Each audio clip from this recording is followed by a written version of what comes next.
Hey guys, let me teach you how to list on eBay. I've got these Keen shoes that I need to get listed, so let me show you how. When listing this type of shoes, you want to go to the tongue and find the model number that's on the tag. As you can see there, it's 1015704. You also want to note that they're a size 9 and also a wide. Once we get this information, let's hop over to the eBay app.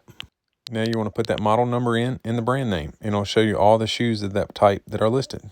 But I want to see how many is listed in pre-owned condition. So I go to filter and condition and then click used. There's currently 10 listed in used condition, $49, $59, and even one for $85. I like to always create my listing from a sold listing. So I'll click filter in the top right and then scroll down to where it says completed and sold. And if you look in the very bottom, it shows 8 results. This means that there are 8 currently sold for this model and type. Now I'm going to check to see if any sold in a size 9. So I'm going to go back to the search bar and type in 9.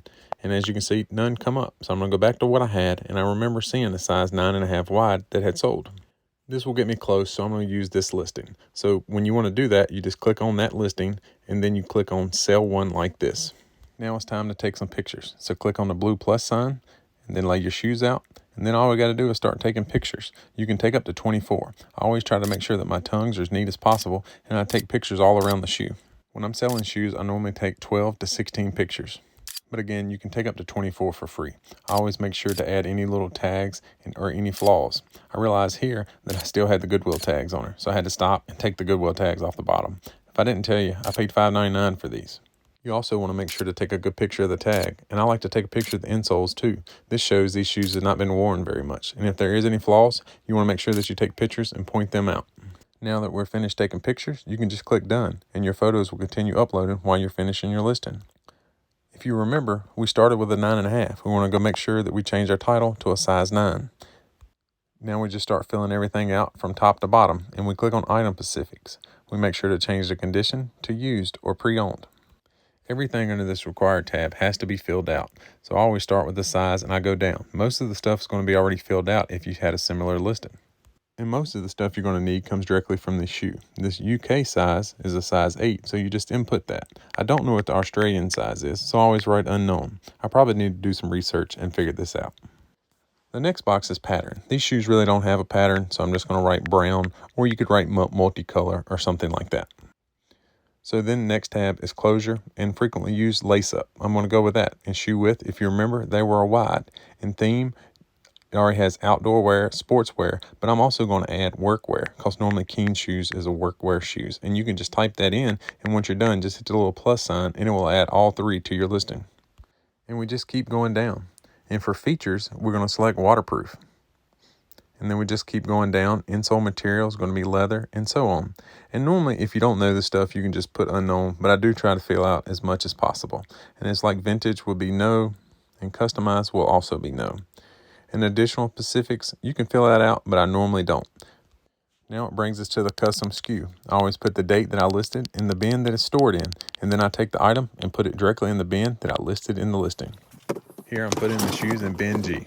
As soon as this item sells, I'll be able to go back to bin G and easily find the item. Now we just continue going down in our listing, and this brings us to item description.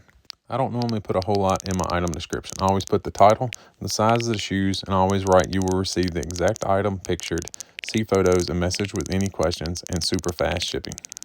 And once you've done this, all you got to do is click done and keep moving down. And this brings us to pricing. And if you click the little chart, it'll bring up the ones that sold before.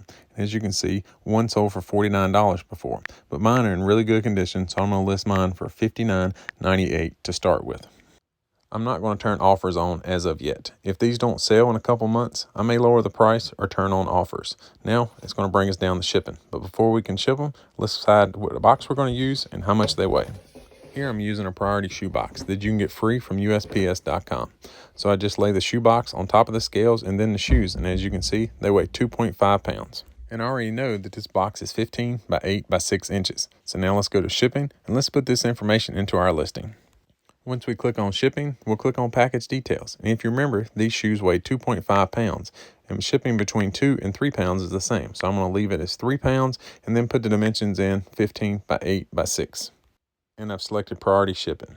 But I'm also going to add an additional shipping service. So I click additional shipping service, and I'm going to go down and also add FedEx to my listing. So this will give a buyer the option to choose between FedEx and also USPS priority. I didn't say this earlier, but you also want to make sure that you have buyer pays selected. This means the buyer pays calculated shipping based off of their location. Then if you click on preferences, it lets you decide what your handling time is. I ship in 1 business day, but you can choose what works for you for that one. And then next, I go to promoted listings. This year, I've been promoting all my items. This one I'm going to promote at 2.1%. And once we've done this, all we have to do is go back and review our listing to make sure everything looks good. I always like to go back and make sure my pictures are correct, and also make sure that my cover photo is going to look best as possible. As you can see here, there's a lot of space at the top and bottom, so I like to take that out. So I'll go to my listing to click on that photograph, and I'll make sure that I edit some of the background out on the top and the bottom of that picture. And once I've done this, you just click done, and then we scroll back to the very bottom of our listing after we make sure everything is correct, and we just hit list this item, and that's it. Listing on eBay is pretty simple. It took me longer to make this TikTok than it does for me to list on eBay. If you have any questions, let me know. Thanks for watching.